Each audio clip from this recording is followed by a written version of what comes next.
Hello guys, welcome to my channel. Today we are going to see how to make your PC audio 10 times better with this free software. You just need to open up Chrome and search FX sound and select the first link, select the download Windows option and it will start downloading. After getting downloaded and click on it and install it. After getting installed and it will open up guys. Now in this right drop down, select the device that you want to hear. In my case, I am using headphone. As you can see, headset. In general, you just need to select the one that you are going to do. For example, if you are going to play, then select the gaming mode. If you are going watching movie, then select the movies mode. If you are listening to music, select the music. And the settings are related to music, guys. And the same thing for gaming. The settings are related to gaming.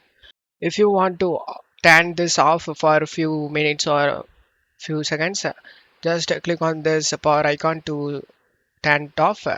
If you want to turn back on, then again select this power icon and it will be turned on. And it works, guys. It's so good. And don't forget to leave a like, guys. Thank you.